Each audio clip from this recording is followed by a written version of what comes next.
Hello. Welcome to another episode. I will be talking about the loneliness and the sort of like the weight and the detachment you need to have before you get to the most successful version of yourself because it's a feeling I've been experiencing a lot lately. I want to start off by talking about the the feeling in itself, right? If you are feeling like, you're bound to be successful, you know it. Like, you know it in your heart and soul that you're going to be successful, but you're kind of in that stage where you're not there yet and you yearn for it so badly and you just don't know when it's coming. And I think that that feeling it's like having a crush on someone that doesn't like you back. I mean, that feeling is it feels so unreachable and it feels so like it's not even you. It feels like you're not even the person that's going to be the successful. You can't even imagine yourself being in like a really nice house or with a nice car that you have, or you just can't even imagine that being you because it just doesn't feel like you. And you're going to get there, but you're so attached to the amount of time it's going to take. And that, like, time anxiety is something I deal with a lot, where I feel like time is kind of running away from me, and I just feel like I have nowhere to hide. I feel like time is running and I feel like I need to chase it. And even though I'm very young, and even though ignore the background music, but even though I'm very young and I still have these feelings where I feel like, especially with social media and how we have all these influencers that are like, oh, if by 16 you're not a millionaire, you're expired, like all that stuff. Obviously, we all know that's not true, but it still does play such a huge part in how we think and feel about ourselves. So, firstly, the detachment. I've been in a rut for, I would say, a month, and it took me 30 seconds to get out of it. I kid you not. I was in a rut where every day I would wake up and I would feel like, oh my god, the world is falling down. I am a nobody. I am nothing. I am so tired, stressed out, exhausted. I felt like I was being hunted for sport almost. And even though there wasn't anything, I still had problems. But even though there wasn't anything that directly you know, was supposed to be causing that feeling in me, that grief and that loneliness and that like insane, like, heart is running like crazy speeds, and I was just having that crazy rut. And then and I had like broken down every single day. I would cry at anything. Like, it was really bad. I was having a really bad month. And then one day I was like laying down and I was like, what if I just am not anymore? Like, what if I just don't have to feel this way? Because I was waking up every day thinking, how long am I going to be feeling like this? When is this month going to be over? Because I haven't ever in my life had a point where for that long I was that upset, and for that long I felt that hopeless and that sad. And one day I just decided, what if I just snap out of it? What if I wake up tomorrow and I just force myself into having a good day? And I did this thing where, and I've never heard anyone really talk about this, but I did this thing where I gave myself an hour of my day to just pretend that nothing existed. I would just turn into this, like, just like, I would literally lay down and I wouldn't work. I wouldn't think. I wouldn't move. I would just do nothing. And I would just pretend that none of my problems existed, my family, my friends. Like, I would just pretend that I am alone in the universe and nothing exists. So there should be nothing bothering me. And it really did work. I mean, I had that hour for myself, and I'm like, okay, I'm going to clock in to this hour, and then once the hour is up, I can start worrying and feeling anxiety again. And I did that. I literally did that. And I remember I got ghosted by somebody that I was talking to, and then I remember I was having like problems with work, and then I dropped a campaign and I felt really bad about it, even though it's like I really didn't want to work for them anymore. And I just kind of let go. And for that hour, I was just kind of vegetable. I literally just was a vegetable. And it really did work. I would just have this hour where, and you can't do it in a way where it's like you're still thinking about your problems and you're worried about when you're going to have to start thinking about them again. It's kind of like, what's that one movie? There's like this movie where people clock into work and they only think about work and they don't remember their real lives until they're out. I don't remember what it's called, but it's like that movie where you go and you just clock into this place where the universe isn't real. Your life isn't real. You're just some orb like in on the planet, and nothing can affect you because there nothing exists. And then the hour's up and I can keep worrying and having anxiety again. But it's such a mental break because for that amount of time that I was in that month of feeling this rut and feeling so hopeless, I was feeling like almost like there was so like my brain was sore like a muscle. Like, you know, when you go to the gym and you work out, I felt like my brain was literally sore. Like I had a headache, but it felt like not even in a headache way. It just felt like I had like worked out with my brain, and it just felt like that muscle inside my head was literally sore after a workout.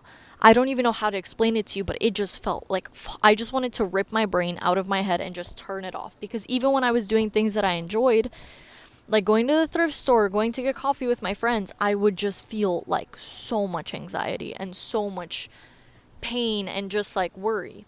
And I literally would tell my friends every day, and it got to a point where one of my friends, he told me, he was like, "You are the saddest girl. Like, I know, like every time you call me, you're in a state of like anguish." And I was like, holy shit, I don't want to be the girl that calls her friends and she's always in a state of anguish. I don't want to be the girl that's constantly just calling to complain. I don't want to be that. And I realized that I tried a second thing that really helped me was, and this sounds stupid because everyone says it, but no negative like self-hate talk. Because I found that a lot of the things I've been saying have been coming true this month. I don't know if it's the Mercury retrograde, I don't know what it is, but I realized that a lot of the things that I've been saying have been coming to life, if they were good or bad. And I kid you not, that same day, I woke up and I said, "Oh, I'm so tired." And I said, "No, no, no, I'm not tired. I'm excited to be alive. I'm excited to be awake." I was like fully like going crazy. I would just, anything that I would say, even if I didn't believe it, I just reframed it. And it's like a fake it till you make it thing where I kid you not, that same day I started feeling better. And ever since, it's been like 2 weeks since then, I have been feeling great. And even when I'm feeling anxiety, it's like you don't even have to believe it. And I think what a lot of people struggle with is that when they do those things like the no negative self-hate talk, they feel like if they say it but they don't believe it, it's not going to work. Right? I felt like that for a long time too, where I would say it and I'd be like, no, I have to believe that I'm not tired. I would like force myself into thinking, like, I don't even know how to phrase this, but I would say like, I'm not tired. And in my head, I'd be like, but I don't believe that, but I don't believe that, but I don't believe that. And it would turn into this like vicious cycle of me like feeling like I'm lying to myself. But when you let go of that and you just accept the fact like, I'm not tired, even if you don't believe it, don't feel like anguish on the fact that you don't believe it. Just let it go. Like, oh, I don't believe it, that means I don't believe it. Like, whatever, I'm saying it anyway. Because I feel like a lot of people, including me, have struggled with that feeling of like, you know, you're saying some bullshit that you don't believe, and you feel like, oh, but if I don't believe it, then my brain's not going to believe it, then I'm not going to get better. But if I'm just lying to myself and saying I'm not tired, then it's not going to work because it's an affirmation. I have to truly believe it for it to work. That's not true. Because I'm the prime example of that, where I felt like, okay, like, so what if I don't believe this shit? I'm going to say it anyway. And then slowly I started to believe it because I didn't feel anxiety over the fact that I don't believe it. You get what I'm saying? Like, I didn't feel anxious over the fact that even if I was saying that thing and I didn't believe it, I knew that it's like, well, I said it anyway, you know? I feel like that's a really important moment that a lot of people miss, that I kind of, there's just so much anxiety around like that whole affirmations thing. Sorry, got a phone call. I feel like there's so much anxiety over the affirmations thing, and I just feel like there's so much like just like stomach churning, like the feeling of like being not okay and then trying to convince yourself it's okay, like the whole fake it till you make it thing. And I feel like we just have to let go. And I feel like letting go and having that hour really helped me.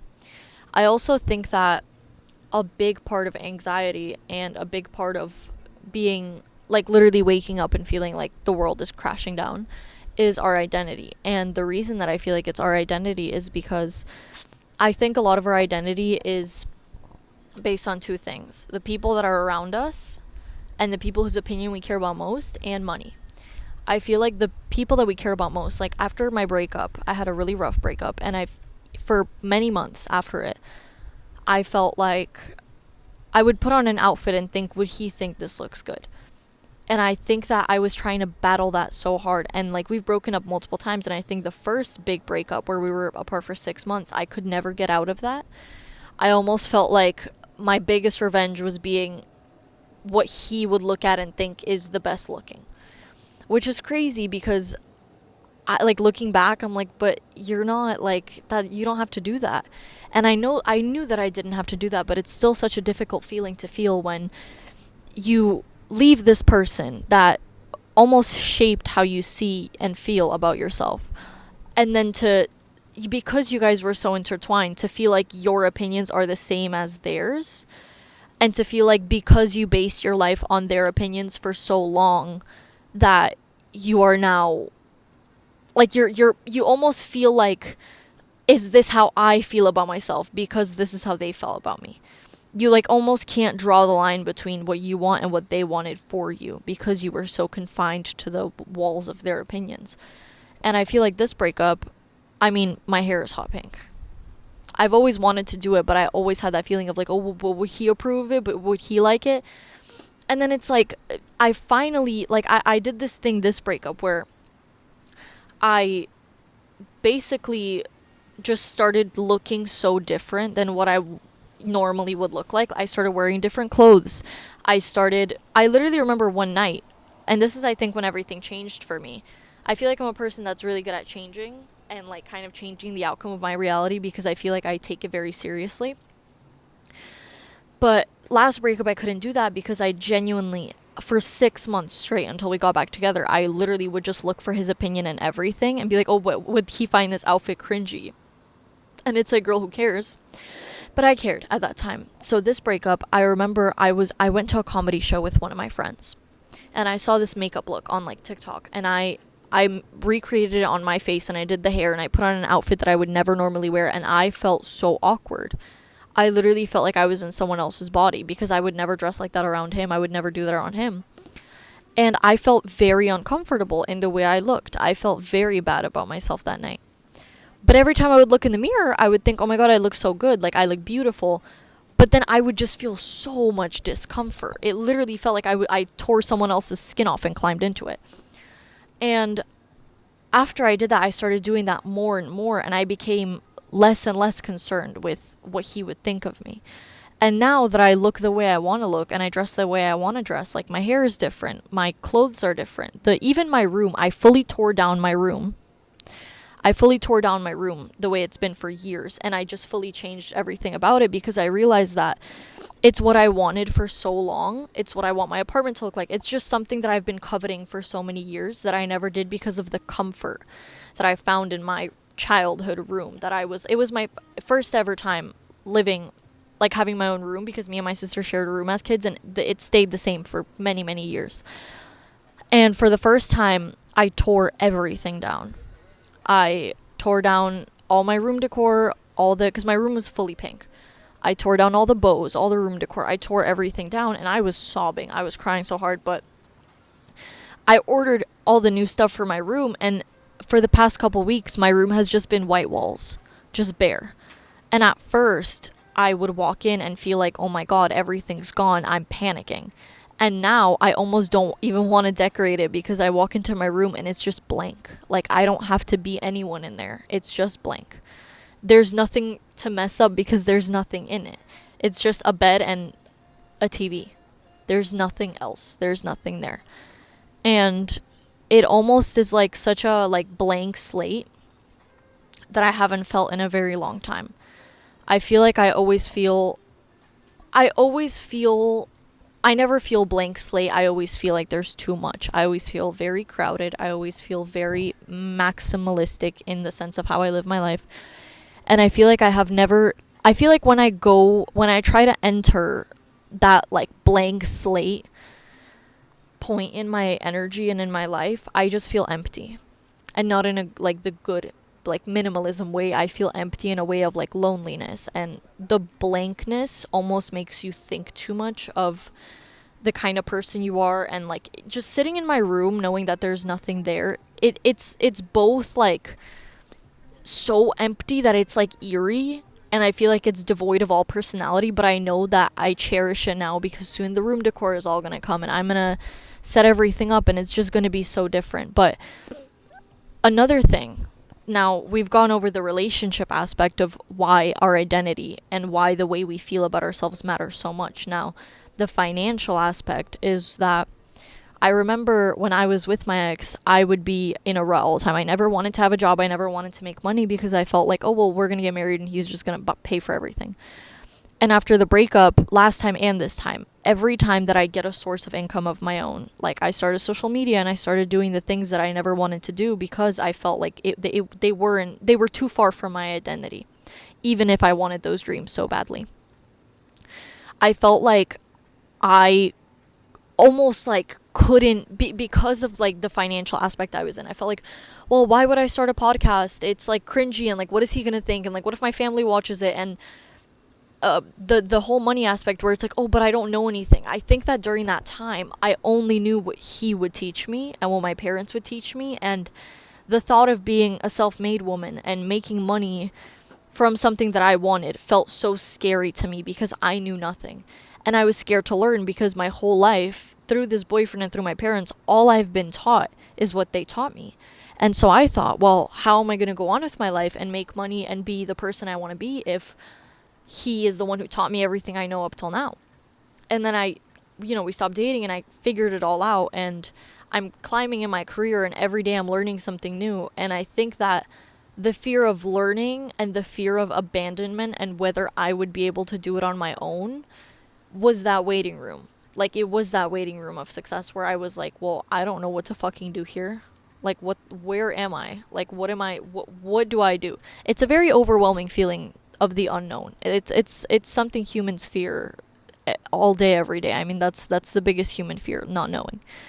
And so that's why I think it's so hard to, make something of yourself, because if we allow the fear of the unknown to kind of take over us, it's the only thing. Like, we just have, I don't even know how to explain it. I think that if we let this fear of not knowing become like substantial, we're never going to get out. Because I think that even, and it's almost normal for me now where when I don't know something, I'm no longer scared to learn it, because when you really put it into perspective, you think, well, so what that I don't know it? What's the worst that can happen? There is no worse. And so I think a big part of the financial aspect that scared me was that the guy that I was dating made a lot of money. And I had never made that kind of money in my life, and now I am. And, I'm paying the bills in my house, and I'm helping my parents, and I'm helping myself. And I think that the thought that, like, how do I get to his I felt like less than, because it's like, how do I get to his level? He's a man, he has this money, he figured it out on his own. I'm not as smart as him, I'm never going to be able to do it. And that really caged me in to who I was for a very long time. And I think there is no growth without chasing your fears and just kind of like succumbing to the pressure of learning something, because it really is like a muscle. It's like if you go to the gym and you work out once you get over that hurdle, it gets easier and easier. And I think that not enough people realize that fear and laziness kind of come hand in hand, because you there are a lot of people that talk about how, like, oh, but I want to write a book, but I want to write this, but I want to make a podcast, but I want to do all these things, but they never even touch any of them because it feels so overwhelming. But how is being an accomplished person something you're scared of? I feel like if you do allow yourself to begin accomplishing, and you don't let the time anxiety get to you, and you don't let the fear of not knowing become substantial, I feel like it gets easier and easier to get over that hurdle. And now that we've talked about identity, I kind of want to bring it back to that waiting room before success. I feel like the methods that I've used to kind of get out, both relationship-wise and money-wise, have kind of thrown me into this. I feel like I'm in a new reality. I feel like this isn't the life I had before. I feel like none of my memories are even real, because I just feel like such a different person. in the sense that, like, you literally can take steps to become a different person, and all you have to do is just take them. Go dye your hair pink. You can go and try on a new outfit that you would never wear, and so what if you feel uncomfortable in it? We're all gonna die. And financially wise, just take the step. Just Google it, YouTube it, AI it, just learn it. You don't even have to put it to use, just learn it. And then once you learn it, and once you put on that outfit that you like, imagine yourself now, right? And then imagine yourself putting on an outfit that you would never wear and learning something that you've never done before. That's a different person. That's not you. That's not you anymore. How could you wear that outfit? And how could you learn to do that thing and do that different thing if you've never done that before? That's just being a different person. And it's okay to be a different person. But that's how you find yourself. You are never going to be a different person if you just allow the things that you do in everyday life to continue defining you, especially if they have to do with money and relationships. And that waiting room that you're waiting in, maybe you haven't even entered that waiting room for success. I think that once you find who you really are, and finding who you really are can only happen through making changes, like really drastic changes. You know, I woke up one day and thought, hell, I've wanted to dye my hair pink forever. I've never done it. Let's do it. And now I just feel different. I feel like I don't see myself in the mirror anymore, but in a good way. I don't feel like I'm abandoning the person I was before. I just feel like I'm now holding hands with the person I'm supposed to be, and I'm inching closer and closer, because in order for you to become the person that's successful and the person that you see yourself being, like the reason that, like how I said, you're the person you are now, and there's a person somewhere in a penthouse with a Porsche, and you don't feel like you're that person, you need to try new things and see who that person is. You have to find out who that person is. Is that person someone who has pink hair? Is that person someone who goes to the gym? Is that person someone who does know how to do a hobby that you don't know how to do yet? If that's a different person, then you have to turn into that person. And you can't turn into that person by staying who you are. And if you haven't even entered that waiting room yet, you know, there's certain things you have to do before entering a waiting room. Let's say to the doctor's office, right? You have to fill out some papers. You have to show up. You have to find out what the issue is that you are coming in there for. If you walk into a doctor's office, no idea what you're doing there, no papers filled out, who's going to help you? If you walk in and you've figured out what the problem is that you need to fix, you've done all the paperwork, you know what you're there for, all you have to do now is wait. All you have to do now is wait for you to be called into that room to solve your issue. So I think that you just need to fill out those papers and get yourself together and figure out the pain point. And once the pain point is figured out, you just need to take the steps to fix it.